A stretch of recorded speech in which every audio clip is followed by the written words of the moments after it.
a lot of times with forward players, you're like, get a goal, get your confidence back. Yes. It still felt like he was playing in a bad dream. I see a ship in the harbour, everybody. Welcome to the Football Ramble. Even Stevens at Old Trafford and Kevin De Bruyne is back. It's Monday, 15th of January. I'm Marcus Speller. I'm Vish Raja. And I'm Pete Donaldson. Hey!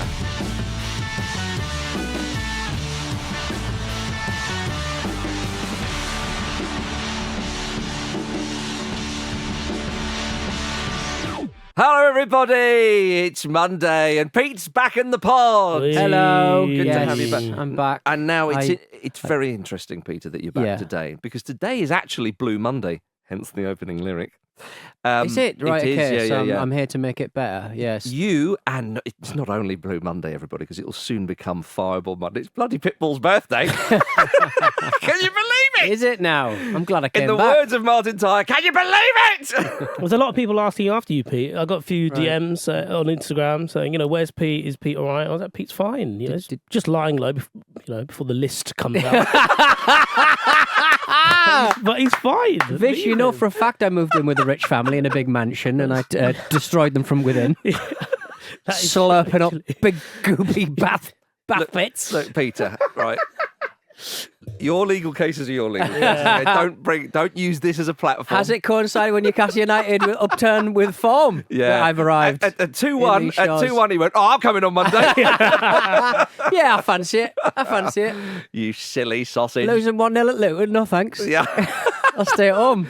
Oh, dear. Well, before we get into all that goodness, a reminder that Saturday's mailbag is available to listen now. Jim joined Vish and I to debate whether this new look January schedule is finally the solution to the Premier League winter break dilemma. We also selected our wildcard spot for the England squad in the summer.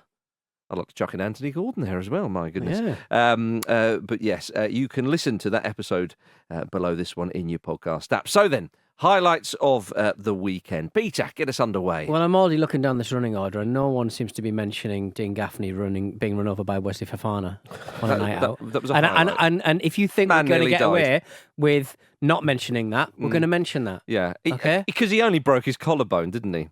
I broke my collarbone. Fell down the stairs. Oh, so that gives you carte blanche to talk about others who have broken their collarbones. Did Wesley Fofana lend a hand? I don't know. I'd say it was a bad one. It was a bad one, but he was breathalyzed at the scene. The police went, just sod off, and he sodded off, so it's fine. Have you got a match to go to? That is genuinely so weird, like a meeting of generations. Yeah. I just don't... I mean, Dean Gaffney has been out since 1995, hasn't he? Like, he's been out a lot. He's been out a lot. He used to go out a lot in the late 90s and early 90s. Well, he's kind of like... Who's that? Is it David Gandy? He's kind of like David Gandy through like a frosted glass. You know what I mean? If you don't know what we're talking about, bear with us. He's quite Gandhi-ish. But there was a fork in the road and he went one way and Gandhi went the other. Gandhi went on tube London Underground billboards. Yeah, he climbed into his Jaguar like from the 70s. Yeah. And Gaffney just stayed out drinking. So I thought maybe New Year, New Peter, but your highlight is a man getting run over and breaking a bone. By a footballer, to be fair. This is relevant this time. Football, thank you. This time. Yeah. By the way, Dean Gaffney guest starred in the Extras Christmas special, the Ricky Gervais, Steve Merchant show, in 2007, playing himself... working in a car phone warehouse because he wasn't famous anymore. There you go. So that's 17 years on. He's back in the mainstream. He's got his mention under a car, but he's back in the mainstream. He flew in the air. Apparently, it was a little while ago. This happened a little while ago. I thought it happened on Saturday. Revealed. No, it was just revealed. I think. Yeah. Oh, I see. All right. So Gaffney's laughing about it. Yeah. Okay. Gaffney's Laughneys. Do you have any football highlights? I very much enjoyed the opening goal by a Fofana. Yes, another Fofana in the Ivory Coast match in opening goal of the tournament. A former Fulham man. It was a lovely hit as well. Lovely hit, stayed hit. Yeah, you see, my highlight. I love AFCON, but it's just one of those things where it comes at a time when there's too much football. I can never get there. I'm always getting there the wrong time. It's always like you've got the post-Christmas blues and the thought of going on a big trip abroad. I can't be bothered. So yes, my highlight of the weekend was the opening weekend of the African Cup of Nations. A lot of shocks. A lot of shocks. Mozambique so close to beating Egypt. That would have been grim. I mean, my particular moment would have been the second Mozambique goal because for celebrations and all. And then Cape Verde scored that second goal against Ghana, and they were off. They ran into the stands. I think it was only up the stairs. If you're going up the stairs, they're up the stairs. Just stop. That's a yellow. Well, everyone. I think up the stairs, and they found that big West Ham fan who stopped them. He's just laying out one after the other. And Arsene Wenger was stood behind him with his arms open wide, going, "What's this? What's going on?" I mean, look, as you know, I'm a Ghana man when it comes to the AFCON, but my goodness, I couldn't begrudge Cape Verde that winning goal. What a Ghana shot, man. When honest meat, Marcus eats a Ghana. Is what you specifically call me. Vish, your highlight of the weekend. Pure and simple, the feat of Oscar Bob. Yes. And you've been talking about him for so long. but Hands up here who'd never heard of Oscar Bob. Mate, when he scored, what the hell is even that? That's exactly what I said. What the hell is even that? Yeah, I want to shake your hand. Done? There was genuinely the only time I had previously heard or seen Oscar Bob beyond like a few cameos he's made was he did like a football video with a couple of YouTubers. Oh, yes. Right. And I was like, this lad seems quite good. And also, he's got he must have been in the country for a while because he's got quite an English accent. Yeah. I think he plays a lot of FIFA, right? Because it was the kind of move where if it happened in a video game, you're like, oh, what are the chances? I know no way mean.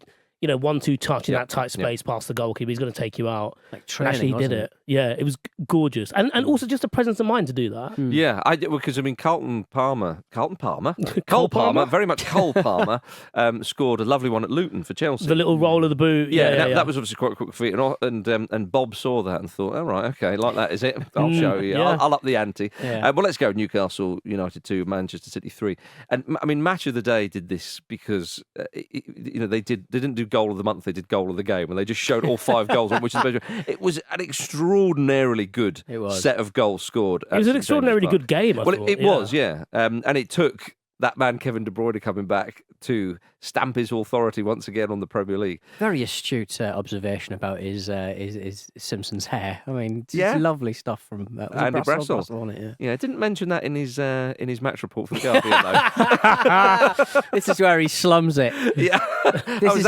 his off-mic conversations. I didn't realise they were the crumbs, Andy, that we were getting. Yeah.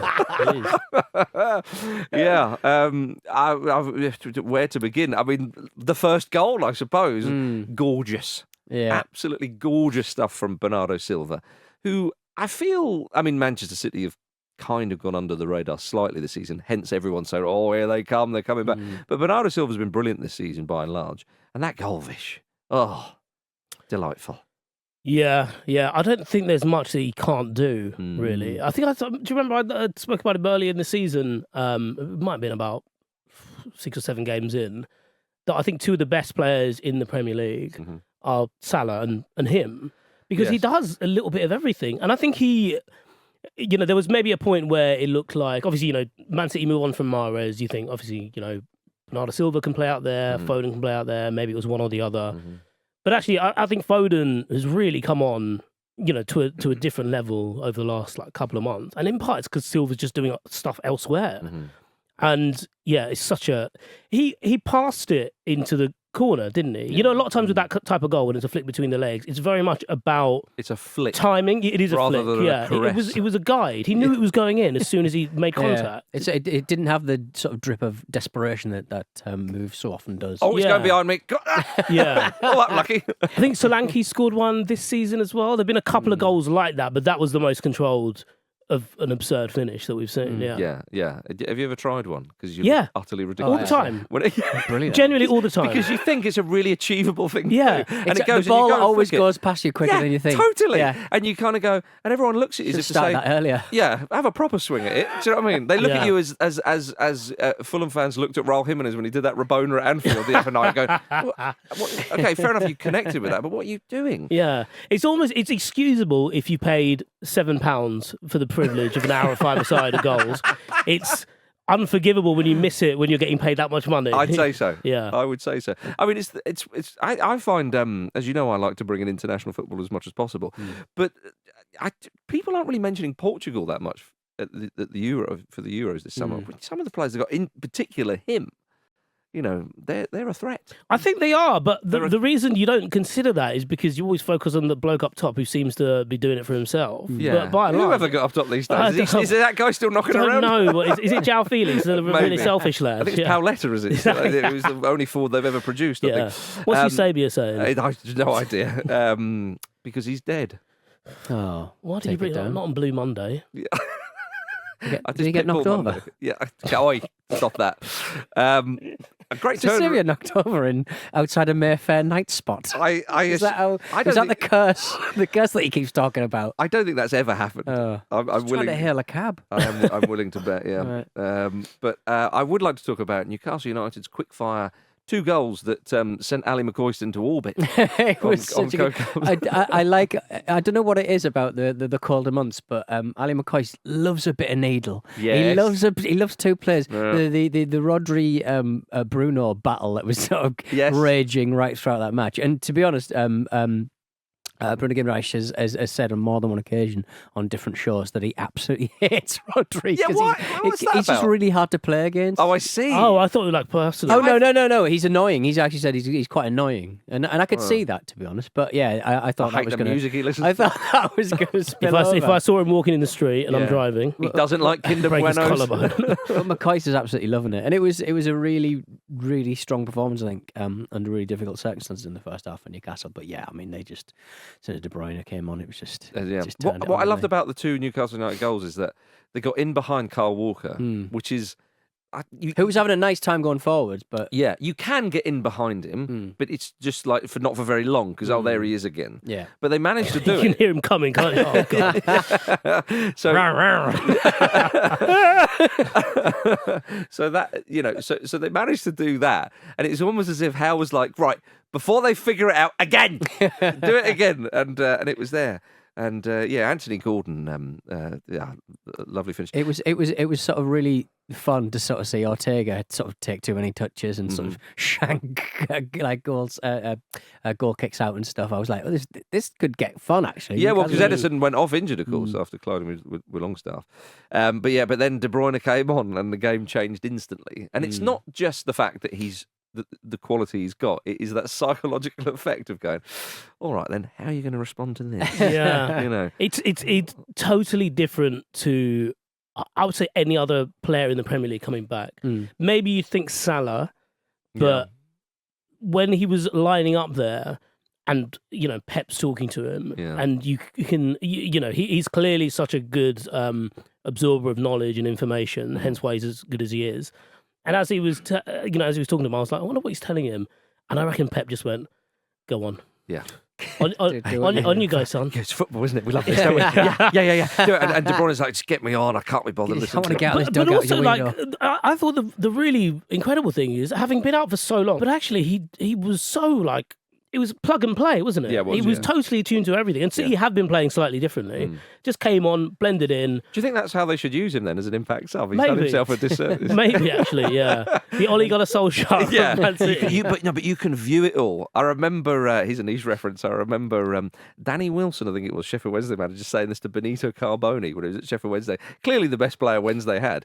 And he was like, what we're going to do is we're going to bring you off the bench, so when they're a bit tired, and when you can see the game, then you'll have your impact. And Carboni just left. Did he say another thing? We're relegation fodder. I'm clearly the best player in this team. What is going on? Yeah. But not in that team. But the goal De Bruyne scored. He wrong-footed Dubravka from about 30 yards out. But the way it's that quite little shuffle. Yeah. He was like, I'm going to pass this, and if none of you get on the end of it, it'll just go in. So either way, we'll be fine. He scored with an assist. He gets an assist and a goal for that. Yeah. But it's the way he sort of shuffles his body, because he does it in a way, and he hits the ball in a way into a corner which you don't think he's going to do. No. In that second, where he suddenly goes, and you kind of go, bloody hell, because he didn't hit it with a huge amount of pain. It was a brush, quite frankly. He brushed it in. I kind of feel sorry for him because everyone called him Kevin De Bruyne for such a long time, and then he managed to sort of nail the De Bruyne thing. De Bruyne. The clever people do. But now he's been away for so far, everyone's forgotten again. So he's going to have to achieve that De Bruyne. I think, well, maybe you could get Jermaine Jenas to do it. Try and get his PR man. Yeah, Andy Cole next to him. When he takes the ball inside, he's scored quite a few goals with his left foot from that kind of range, and I kind of assumed that that's what he was going to do, and then he shapes totally differently for it. Before we get on to, I suppose, the winner, Richard Jolly wrote a really good piece reacting to this game in The Independent, basically talking about Newcastle's fading, basically in the period that De Bruyne came on, but specifically from the 65th minute onwards. So he came up with this stat, like from his own research. Newcastle have not scored a result-altering goal, so one that's either put them ahead or drawn them level, after the 64th minute all season. That is very interesting stat. And he makes the point that actually, with all the injuries that Newcastle have, while they can put a first 11 out there, actually because of the nature of their play, but the fact that they're really back and forth, even very in the physical, very physical, very tiring on the players that start the game. Even in a game where they don't have that much possession, because they put so much into it, you need those finishers off the bench. That's right. So it's not so much about as the starting 11 looks all right, you need the depth on the bench, which they haven't quite had. Yeah. Hello, I'm Matt Ritchie. I'm here to solve everything. But you almost felt like the winner comes from obviously an incredible through ball from De Bruyne and also wonderful feet from Bob, but also having to sit back and not really having the outlet that they would have had if they were able to bring fresh legs on. Well, I mean, we've obviously Trippier's had his moments recently in Newcastle United. He played very well yesterday. Yeah, and do you feel it's a bit harsh to pull him up for that goal? Because it was a pinpoint pass, but it does happen down his side, and he's perhaps just a fraction too late to react to Bob. But I mean, I think fatigue just plays a massive situation there. I mean, the thing is that the quality of the goal is the pass had to be that, but even when picking up the pass, there's still so much to do. Yeah, like the quality of that goal. Because if Bob miscontrols that or he has a lash at it or whatever, you kind of think, But actually, I think we can say, we talk about that pass. Yes, very much so, you should. But you need both bits of quality for that to go in. And they are the margins that you need at that moment in a game like that. So Newcastle will still be disappointed, I think. There's no reason massively. why a lofted, sort of Gerrardy kind of raked pass should make their way into the box like that. But I mean, that is very interesting, though, the fact that I mean, you could even, let's take it's like their Champions League whole campaign, if I'm going to sort of extrapolate it out, the first half of PSG was just high octane, incredible stuff. And you go through all the motions, and then the second half against Milan, towards the end of the game, they're just done. You know what I mean? It's almost like a bit of symbolism in that. I don't know, but the one thing I'll say about the Trippier thing, if he could have done better, I think Bob takes a bit of the heat off him. Yes, because I think he would have been. I mean, I'm glad he didn't, but we've seen it over the last couple of weeks. Bob could have gone down there, couldn't he? Yeah, and then it becomes Trippier made another mistake. I know what you mean. I know what you mean. But to put Newcastle United's season in the Premier League, particularly in context, they're now 10th. If Wolves win their game in hand and Bournemouth win their games in hand, then Newcastle will drop below both of those sides into 12th. That's where they are at the moment. Yeah. And I think it will be interesting to see in a month or two, because if indeed they finish mid-table, dare I even say lower half, no European football next season, you wonder what the situation would be for Eddie Howe. You sort of think that Newcastle have never been big buyers in January, but if I think Eddie might be feeling a little bit of the pressure. Not that Newcastle can really do anything. I think if they can get some money for someone like Bruno, they'd probably take it in this window, like decent money, like 100 million, pound money, because then they can spend. Was it 100? Well, I mean, FFP.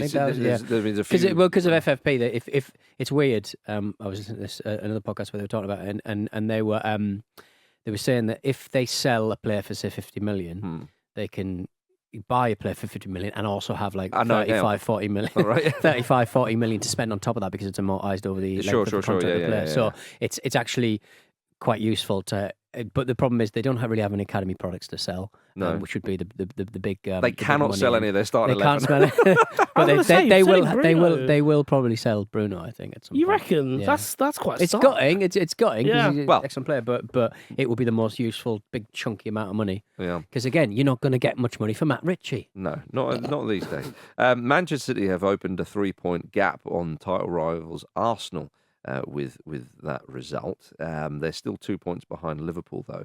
And we mentioned Arsenal because I do worry for them. They're currently on a winter break, but in Dubai, and Mikel Arteta was seen eating at Salt Bae's restaurant. It just doesn't end well. Not just at his restaurant, eating off a fork that he poked in his mouth. I know, it's all that sort of...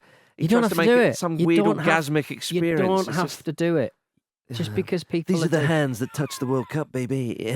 The thing is, I don't even think it's a knife that he's got. He's got. I think it's like a meat thermometer that Arteta's kind of like fighting off the people. I know that for you that's not a knife.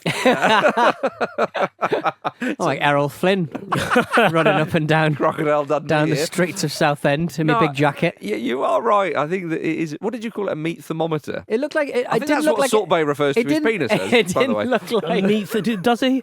A meat thermometer? Probably. The salt spurts out the top of it. I would say it would like this.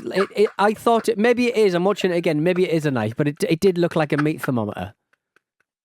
So there. Yeah. It's all just a big shim. Is that his son doing the whole Salt Bae thing? I think think as well? so. I bet Salt Bae drinks his own bathwater. Yeah.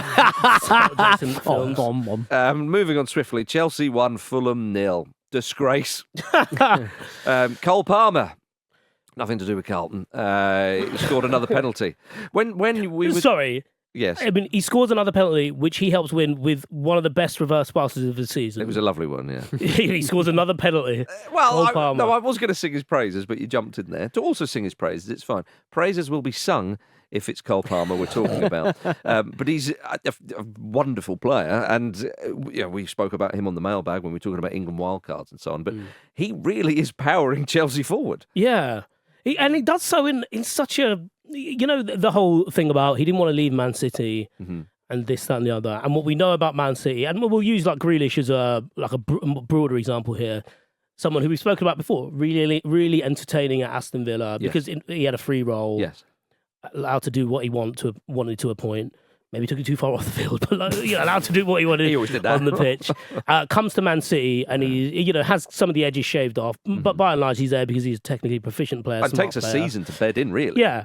And then it's like the other way with Cole Palmer, who would have been that, come in and had to be a bit more precise in his play. Yeah. Goes to Chelsea, who are a little bit of a basket case coming out of it, but is allowed to play with the training wheels off to a point. Well, totally. I mean, I think. Yeah, I mean, you could also compare him to Phil Foden in that Foden was very slowly brought into the side, and Guardiola was singing his praises all the time. Can we see a bit more of this player? Now, evidently Pep has got it right. I mean, who knows? Oh yeah, without doubt. I'm merely talking from I suppose like a emotional point of view. Yeah, from our point of view. Yeah. With Cole Palmer, you do think to yourself, when he left Chelsea, one could have thought, okay. Sorry, when he left Manchester City, one could have thought, okay, have you gone too early? Have you been a bit hasty? Does this suggest that maybe he didn't want to do the whole Phil Foden thing? Because, I mean, Pep made some comments about Jadon Sancho. Yes. Not that long ago, didn't he? And you could say, because of course, if you have so much talent, I mean, normally with football clubs, they say one or two is, if one player comes through a youth team into the first team, that's a big achievement. It shows you how tiny the percentages are. Well, when you've got Manchester City producing players and so on, it appears that, quite a few are coming through.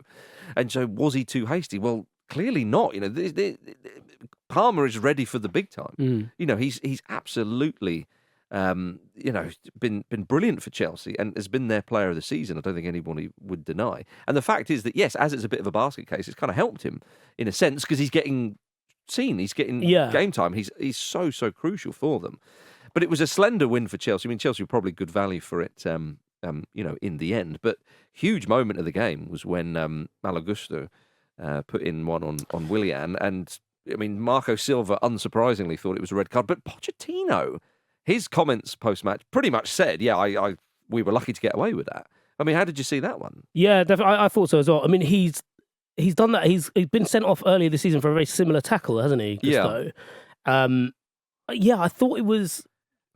I don't really know why he wasn't pulled up on it. Well, I mean, he got a yellow card. Yeah, but they can still look at it. Well, they didn't seem to look. I mean, I suppose they did. So certainly they said on commentary, because we've had this discussion before about. Yeah, it doesn't have to go to the big screen. They get a feed through on commentary when stuff's being looked at. Yeah, and it's only when it drags on a little bit and they have to stop the game that they'll put something on the big screen. Yeah. Sure. So they said on commentary that it was being looked at, but I was very surprised, and actually.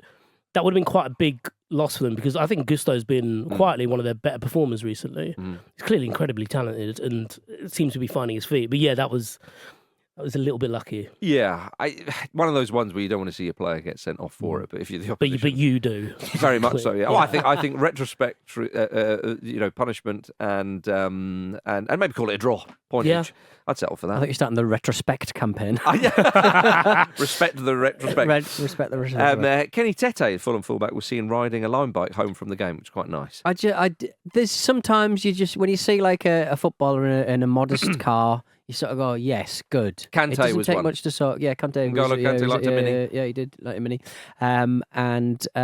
He was seen riding a line bike home. It's a shame he hit Dean Gaffney on the way home, but it was just a bike. It's very Dutch, isn't it? And like it sort of goes, I have to ride a bike home for him.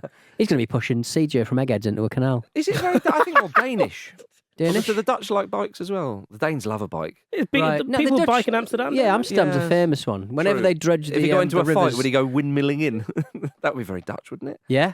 Windmills. Could open an excellent museum. Yeah. Okay. Well, fair. Well, we'll do more of it. Yeah. Clog over their heads. How far do you want to go with this?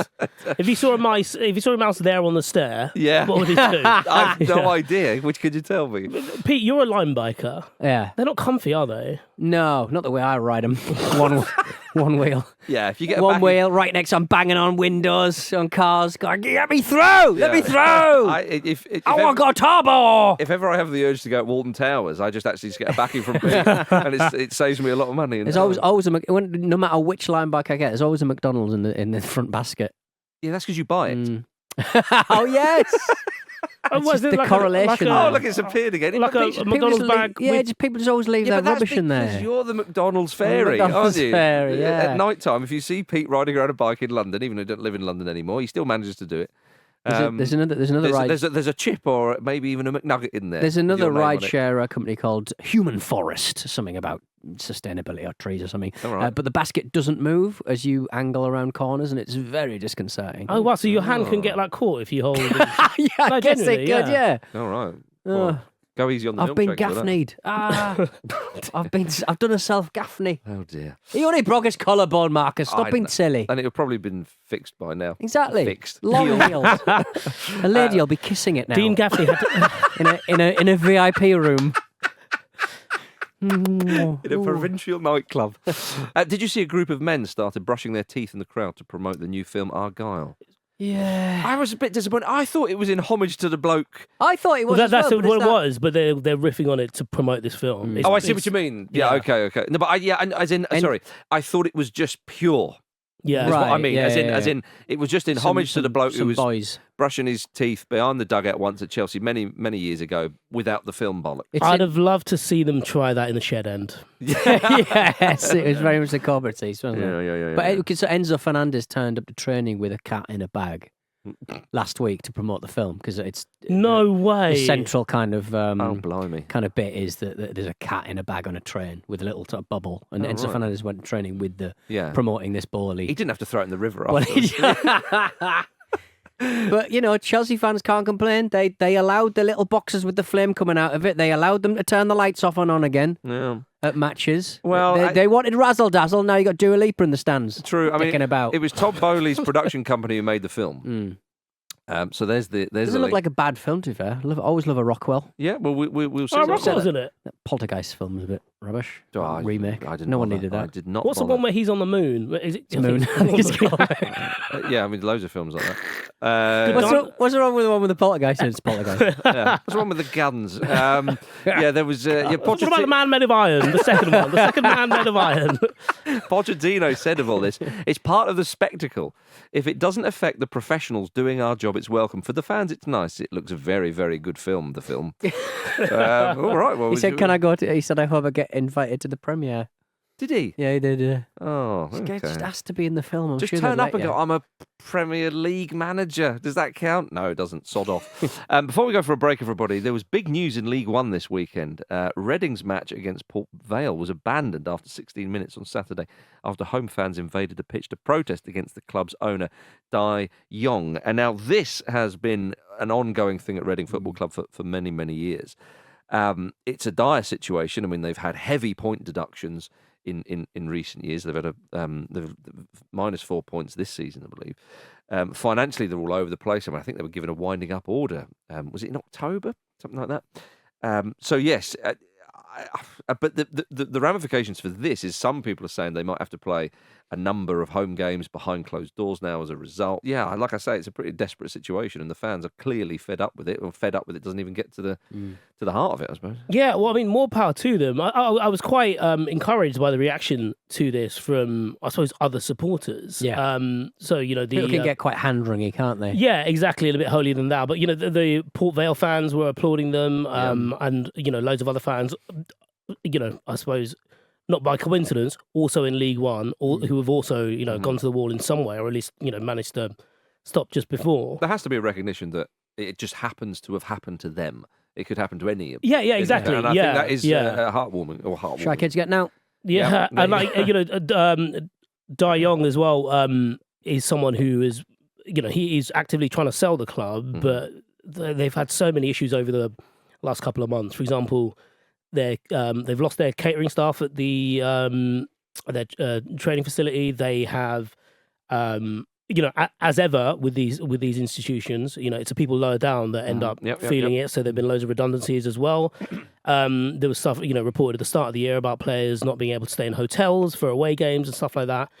And to be honest, no one went to that game thinking, right, we're going to go on and stop the match being played. No one would have bought a ticket to that game wanting to do that. Yes. But it's got to the stage now where having protests of walking through Reading and anything else you can imagine, the tennis ball protest as well. This is what it came to, and you could see if you watch the video, you could see by the way it starts. It's a few fans, a couple of fans sitting on the Senate Circle, and more people get involved. Yeah, and which is incredible because this is not. It was like all as one. Yeah, which is if you think about previous protests, it's very well organised. Not that I'm saying this is disorganised. That's not a criticism, if you see what I mean. No, of course. There's an organic feel to it, perhaps, that where there hasn't been, there would have been people there, as you say, no thought of perhaps doing that, and thought, no, I'm getting involved in this. Yeah, I thought it was really powerful, and it's exactly the kind of thing that gets wider attention. We're talking about it here. More and more people are going to be talking about it in the week. I thought it was actually really well done. Yeah, everyone in the country now knows what's going on there. Yeah. All right, let's have a quick break. Things like, I'm looking behind you now, look at the buffet they've put on for yous. It's unbelievable, isn't it? The food at this club is unbelievable. I mean, it's amazing. I mean, I thought my previous club did amazing things in the kitchen, but wow. Welcome back to the Football Ramble. Tony Mowbray back in business at Birmingham City. I was really annoyed that the cameras didn't pan to the buffet. Yeah, I was as well. Show us. Sorry, go on, Marcus. I like Tony Mowbray. I don't know why, but I like him. When he played that saxophone at the FA Cup semi or something. Oh, yeah. It's just stuff like that. Just stuff like that, isn't it? Yeah. Did you see... Chocolate bar? Remember the chocolate bar business? Oh, yeah, what was that? When he got a chocolate bar, it was his top pocket. Was that Tony? I'm pretty sure that was Tony Mowbray. If it's not Mowbray, forgive me for Mowbray sounds like an off-licence you would buy a chocolate bar in. Yeah. You go, Mowbray's. Did he come up with Tony's chocolate? You know the Tony's Chocolonely. Tony's Chocolonely. Yeah. Tony Mowbray's Chocolonely. It's just a big nose. Yeah. A big chocolate nose. I'm going to say no. A big chocolate nose. But I think it's something we should look into. Speaking of ill-advised food choices, which we kind of we're talking about the reverse. Producer Finn went to watch the Man United Spurs match, which we'll come on to talk about, no doubt. But he had the full reign of the buffet, and he ate like a lot of chicken. Yeah, what's he doing? What is he doing? What is he doing? When he told us Producer that, Finn, what are you doing? Yeah, when he told us that, I thought, stand by the toilet, mate. I don't think he listens to the Ramble, you know. No, I don't know how he produces this show. Either that, or he just saw Patrice Evra just getting off with like lots of chicken. Yeah, exactly. Want a bit of that. Yeah. But you know, sometimes like a. It's either this or you. Is it Bingley Mega Chippy? You know that viral chip shop where it wasn't actually good, but there was a song, so loads of people went, and it wasn't necessarily because they were going for the food, but they would eat the food. That was such a big kind of. I should really know that song because it was around quite a lot. But no, I can't really. Did they play it on Absolute Radio? I don't think so. No. Only once, no repeats. Yeah. Hence you left in protest. So I wonder if he went there and thought, well, no, I know it shouldn't be done, but I should try the medium rare chicken. Yeah, that's true. I should, by the way, say thanks to friend of the Ramble Jam Hands for choosing that clip. I just thought that was relevant. You can become a friend of the Ramble too by heading over to patreon.com/Football Ramble. Jam Hands provides us with a lot. You know when you can judge. You know when you can judge someone on the company they keep. What the hell is even that? Well, yeah. I'm still going through with it. Anyway, Manchester United 2, Tottenham 2. Marcus Rashford scored his first goal at Old Trafford since May. Roy Keane called it sexy football. Is the world gone mad when Roy Keane is using the word sexy? I guess it depends, I suppose, where he's doing it and why he's doing it. Yeah. But it was, I mean, blistering start to the game. I think Rashford was perhaps inspired by Rasmus because he was sort of dilly-dallying a bit in the box, lost it, and then perhaps, and then Mr. Højlund just give it here, bang, beauty. That's what you need. Yeah, I mean, Rashford, God bless him, almost ruined that opportunity by taking a couple of steps inside. Got tackled by Romero, I think, and then it fell to Højlund. He gets his assist. However, he bumbled it. I don't think he does, actually. What? Yeah, because I think the touch was from a Spurs player. I think it was Romero. Into Højlund's path. Really well taken. Like, confidently Absolute taken. beauty. Yeah. Is it good to see him among the goals, or does he just need? Or would you rather he didn't score? Højlund? No, Rashford. He needed it, didn't he? Well, I suppose maybe was that a convincing performance though for you, Marcus? Well, so this is the thing, isn't it? So you know, a lot of times with forward players, you're like, get a goal, get your confidence back. Yes. It still felt like he was playing in a bad dream. Mm. You know, he was like slightly. He would slow everything down when he got the ball on the left. He would take one too many touches. When he went on the outside of players, he was always trying to bang it in on his left foot and often running out of play. Mm. There seems this weird thing. Even the Nottingham Forest game where he scores. Doesn't play that well. Scores a lovely first-time finish. Yeah. And again, here it was a lovely finish and a good return pass from Højlund. There's still a lot of work there to be done. And I feel like he needs a coach to come in, a specific coach, and basically just work on him. When you say a specific coach, have you got someone in mind? No, but as in like an attacking coach. Okay. I don't necessarily mean a head coach. I mean someone specific to what he's trying to do. Yeah. If there is like a left wing coach in existence, like someone like that, do you know what I mean? Like who can really groove those moves because it feels like he's playing on memory. Maybe you should give Gary Lineker a call because apparently Patrick Bamford said recently that he gave Lineker a call and went, "Can you give me some tips of being a striker?" And Gary Lineker said, "No one's ever phoned me for this before. Who are you? How did you get my number?" That's quite interesting. Yeah, because bearing in mind he played 30 years ago and he mainly spent most of his time in the 6-yard box. Peter. What? And a fine striker he was too. Patrick, all I do is if you ever chest it and you're with your back to goal, just turn around and volley it in. Yeah. Cheers. I'll try that on the weekend. Yeah. I never did it, but I think you might be able to. I think you're right in what you're saying about Rashford, as in I agree with you. But I mean, a goal, especially at Old Trafford where he hadn't scored for so long, it's always a good thing. Like when he goes home and he replays the match in his head, he has that moment. But he's still getting criticised for the work rate that's not always been there this season. He's criticised for just not having that kind of intentional impetus for a 30.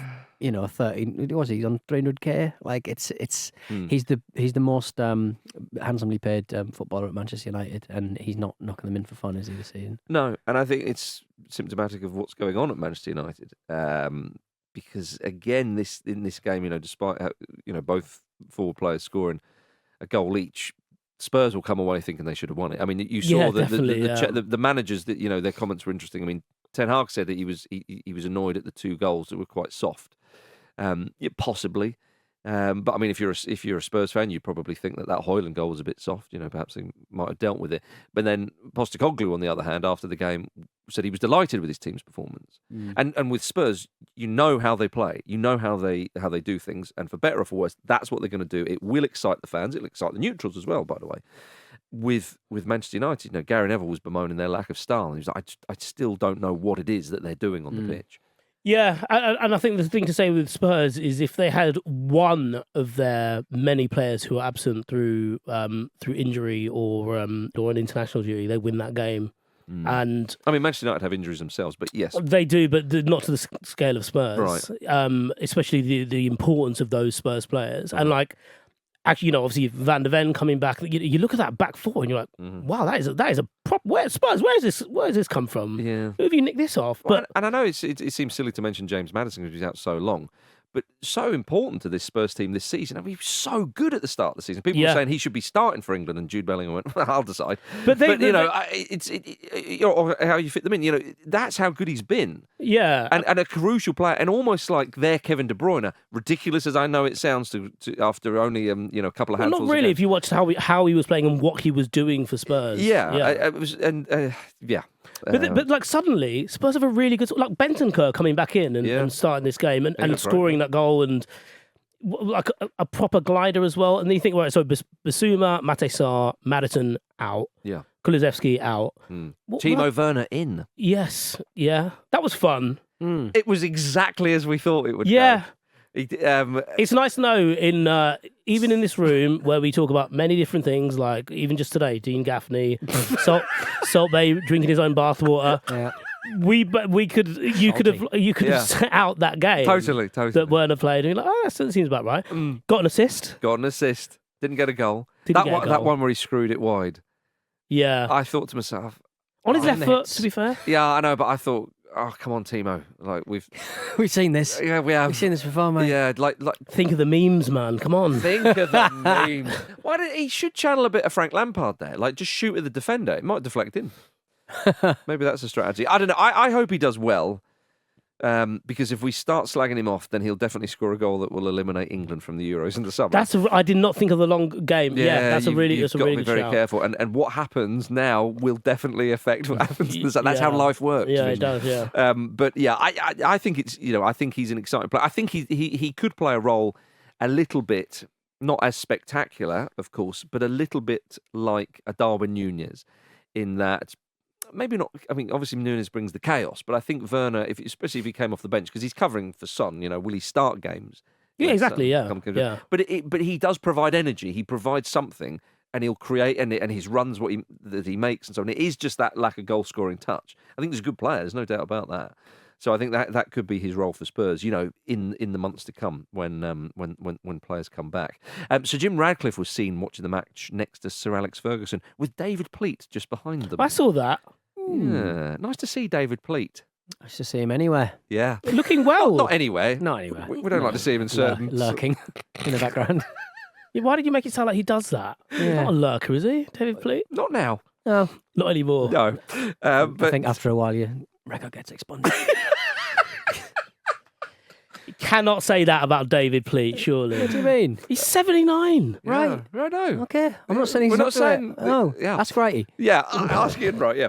But yeah, so Jim Radcliffe was there, and he happy with a point, perhaps. I don't know. But his investment... Brushing his teeth, reading a book. I've got a new film coming out. Can we... he took his top off. He had a message underneath it.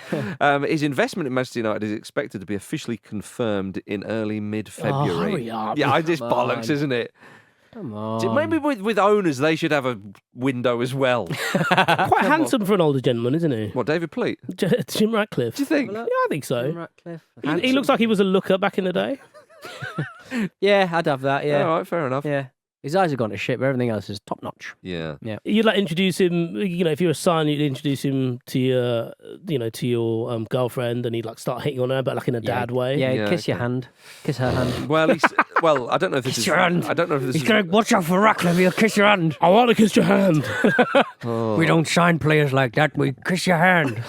We don't have contracts, we have hand kisses. Is he American? Where is he from? He's from Manchester. I don't know whether I'm gonna this kiss is your hand. related, but he did joke before the game saying, we hope they don't find anything dodgy in our CV. Well, moving on swiftly, let's draw a discreet veil. He's a chemical engineer, I didn't know that. Yeah. He wears a lot of waistcoats. He loves a waistcoat, that lad. Yeah. Maybe he's from that he's of that And a lab generation coat, where, you get to a point where you just wake up and put on a suit. Yes, yeah. Maybe he's one of those. Yeah. I think our generational, I mean, Pete's kind of wearing a blazer. Yeah, Pete's always quite smart. I'm just like Mark Henry, the wrestler. Like wore that salmon, take your word for it. thing Do and you body think our slam generation will CM get to Sexual that? chocolate over there. Sexual chocolate. Pete Donaldson. Michael, you're going to ask if we, of our generation will get to that stage. I don't think we will. I'm going to start, I've told you before, I'm going to start calling myself Major. I'm going to wear medals that I've stolen. Yeah. Good. Have swingers. Falklands. I'm going to find some Falklands medals. Are you going to walk around your garden for charity? Yeah. Yes. Vish, you have carte blanche at 100 years old to walk me around a garden for money. Nice. Can I open a spa? You can open a spa. And live It's happy. good to have him back, isn't it? It really is. It's It good to really have him is. back. If he's not talking about broken collarbones, he's talking about death. Yes. Did you see Jadon Sancho got an assist just 22 minutes into his second Borussia Dortmund debut? Do you know Good the to thing? see. Thing is, these kind of, you sort of think, oh, well, maybe he's just not played that much. No, he's going to be fine. He's going to have a lovely time. I love it. He can turn up late, apparently, at Dortmund. Apparently, that was like, you saw some of you heard some of the comments that were made about Sancho. And they said at Dortmund, basically, they gave him a bit of a blank canvas. Oh, but really? Even Pep Guardiola said a couple of things about Sancho. And who was the other footballer? I can't remember who it was, but they were in the press saying that, he was quite an individual case. And didn't respect the rules too much. He basically, look, let me do what I want, and then I'll put in performances for you. And Ten Hag is a bit like, no, that's not really how it works. So that's where Nile Ranger could have, if we'd indulged Nile Ranger more for turning up to stuff. Do you not think he was indulged enough? I was about to say, I would like to comment on that. That's too far, Peter. You've mentioned Far death too and far, all kinds far of too stuff. far. That's too far. But I do want to talk about Burnley 1, Luton Town 1. And all controversy. A lot of controversy about the winning goal, the equalising goal, here, because Carlton Morris got it to earn Luton a very late point, and ruined Burnley's clean sheet and 3 points. Company was furious that the goal stood because he believed that Adebayo fouled James Trafford in the build-up. I too believe that. And I think a lot of people do, to be honest. Alan Shearer didn't, funnily enough. Right. Yeah. Well, as he elbowed him in the face, and even if he had, I'd like to see the footage, please. What did you think, Peter, about this one? I agree with you, Marcus. I don't really know why that wasn't pulled back, but I don't even know where we are right now. Do you think VAR are going, let's be a little bit winter break? They're on the winter break. Yeah, that's what it is. They all expect us to give a foul. I thought we had another week off. Expect the unexpected with VAR. I'm not a narc, Right. but I was like, come on, that is ridiculous. I think goalkeepers get away with too much as it is, going down the merest, hint of contact.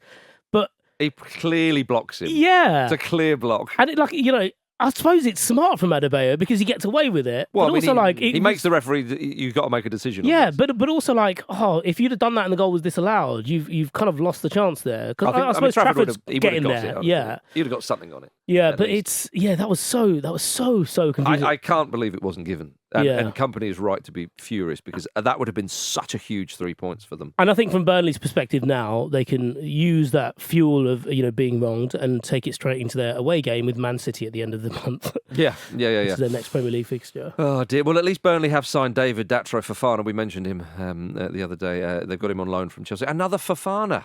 So many Fofanas. There's an awful lot of them. This Fofana though. Was announced by Burnley editing Fofana into the film E.T., continuing their trend of unconventional announcements. If I am his agent, I'm getting the hairdryer treatment here. He played for an absolute basket case cursed Union side. Yeah. Then came here, missed out on AFCON. Yeah. And he and now he's got a child saying, "I found him. He belongs to me." Just weird. When modern football gets it wrong. I mean, and also, that film is so old. I know we're roundly criticised by each other for really dated references, but good God. He probably did say yes, because he's like, I'm probably as important as The Godfather, isn't it? They should have edited it into Keystone Cops. Yeah, or at least hide him in a cupboard and put a wig on him like the bit in ET. Yeah. Yeah. Oh no. But what was the? No, I don't get the relevance though. No, There's nothing. It's just bollocks. I just think that they're in the Premier League now, and the social media editors going, "I've got me Vish. they've finally given me my After Effects license, and I'm going to bloody use it." How far do you think he's going to go with these references? Someone's going to announce a player before the January transfer window closes.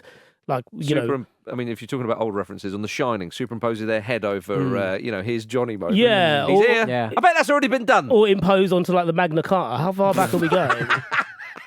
But it's true, yeah. I mean, I think E.T.'s a bit of an overrated film as well, but really? that's another discussion altogether. You're a Mac and me man, aren't you? Yeah. That Pepsi vehicle. Look, he doesn't have the right papers. Get rid of him. Yeah. If he can afford a phone call to his mum. Yeah. There we are. But yes, a point shared. Burnley versus Luton.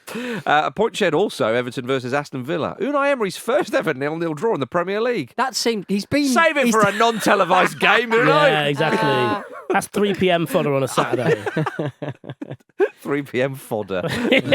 That's what we refer to it now, is it? Unbelievable. The TV generation over there. Oh, put this one behind the blackout. Stick it in the 3 p.m s. Yeah. I know. Well, I mean, the reason why it was a 0-0 was because of Emi Martinez denying Dominic Calvert-Lewin. Great save then to follow up as well. I loved his little. He did a couple of little fist pumps quickly. He's good for that. Yes, but there's an attack still, so I've got to. Calvert-Lewin missing that one-on-one though, like that was what a great opportunity, and he just hit it straight at Martinez. Yeah, Martinez obviously guessed, but he spread his body. Yeah, Got on his head. Got on his head. It was a great piece of goalkeeping. But Villa missed the chance to join Liverpool at the top of the league. They had a chance previously, didn't they? A number of weeks ago. To top. It's like, oh come on! I know that if you get top, it's a bit like being ranked number one. At, I don't know, golf, tennis, whatever. You don't get a trophy for that. You don't want it though. Because then you're there to be shot at. I should say that if you are ranked number one when the season finishes, you do get a trophy. I should be clear. For that 1 millisecond you get But it would just be nice for Villa to sort of experience what it's like to look down upon everybody. It's like musical chairs. A little bit like musical chairs. A little bit like musical chairs. Yeah. Well, that point ensured that Everton are just a point above the relegation zone, of course. Luton do have a game. Yeah, Luton do have a game in hand. Points at watch. On them. Well, Everton, alongside Nottingham Forest, are expected to be informed today that they've been found in breach of Premier League profitability and sustainability rules for the 3-year cycle to June 2023. Oh, another one, is it? Yeah, another ladder to climb off. Both of them could be deducted points. I think that would be a victory for Everton, would it not? We're used to this. Forest, come down, join us. When they got the email, sometimes when you got an email with exactly the same subject, it just slots in underneath it. Yeah, they missed it. Yeah. They didn't press the tab. This one's from today. What? Oh no, but that's damning for Forest, though. It is, but but presumably not as damning for Everton. More damning for Everton because they've taken such a long time to climb out of the last one they got. I think this was always in the offing for Everton, and they're gonna. Is it per clause? Because obviously Man City, we don't know what's happening with them, but because there's just been so we won't many. Do for a long so what time. you should do is just do loads of them. Yeah, and then they go, well, this isn't going to get sorted out for 10 years. But so it's relating to it's like a year-on-year thing, and one of the things they're trying to do now is get the punishment in the same season, as it were, rather than waiting for. Okay. And I think there's a cut-off point in the middle of May, I think. Maybe actually the third week of May. But Everton kind of knew this was coming. I think they have their case, certainly the case they're going to put forward in hand. Right. And Forest are essentially using the Brennan Johnson sale, which is obviously in a different cycle. Yeah. But they're putting that forward as this would bring us in line with that. So. Obviously there is the threat of further points deduction, but I suppose we'll find out more in the next couple of weeks. Yeah, but it's always sad to hear of this because football clubs are not being run as they should do, and obviously who suffers? The fans, blah, blah, blah. Yeah, great shame. Let's finish, though, with something a little bit more lighter. The new season of Gladiators launched this weekend on British television. Mark Clattenburg is the new referee. I don't mind it. Yeah. I don't mind it. He's got to work, hasn't he? What happened to that Scottish man from the 90s? He's John Anderson? Old. Yeah, John. He's quite old, isn't he? Can we check if John Anderson is... He's still with us. Yeah, I know that for a fact, weirdly. Why do you know? Yeah, why do you know that? I was editing an episode of Sports On where they mentioned it. All right, okay. Out now. Yeah, Clattenburg. Yeah, so they. I mean, are you worried that did you want a Scotsman? Gladiators ready. Yeah, I think that they've got that kind of authority. I think, and Clattenburg just looked a little bit out of place. He looked a little bit unsure of himself. Big shoes to fill, though. Big shoes to fill. I like very much that the Gladiator kind of like give him a bit of needle. Yeah, he should have sent him off for me. Just sent him off. Yeah, exactly. It's just because grassroots gladiators are going to see that and then have a go at their own referee. Exactly. Yeah. On the Sunday. On the Sunday gladiator. When they're running up the travelator. Yeah. Could we see Clattenburg do that little lizard licky thing that he did in the Champions League final? Oh yeah, between the Madrid sides that. when he did a foul and then he got his tongue out. Will he get a gladiator's tattoo? Possibly, quite possibly. Probably already has one as Jet, doesn't he? Ah. Dearie me. Or Wolf. True. Yeah. Both very relevant. Boo. Remember booing Wolf, the gladiator. He was on the front cover of the Spectrum video going Barbarian with a glamour model. Oh, and that's a perfect place to finish. Thank you for listening to the sod. Thank you for listening to the Football Ramble, part of the Acast Created Network. Myself and Vish will be back on Wednesday alongside Jim and Luke to talk to you more about Yes! Yes! Come on! Let's pull this one out. Come on, you can rescue this. Oh, Come dear. on. What the hell is even that? Come on, Marcus. There's going to be more football, and we're going to talk to you about it. You just got gaffneyed. Yeah. Follow us on X, TikTok, Instagram, and YouTube at Football Ramble. Don't forget to subscribe on your podcast app. Thank you, Vish. Look up your collarbones. Thank you. Bye. Thank you, PT. See ya. See you soon. It was only later on that the 45-year-old soap star found out about the driver's identity. Fofana was also reportedly unaware of Gaffney's identity as well. No fucking shit. Cheers for watching another fantastic clip from the Football Ramble podcast. Make sure you click like on this video and subscribe to the channel, which means you will not miss a single upload.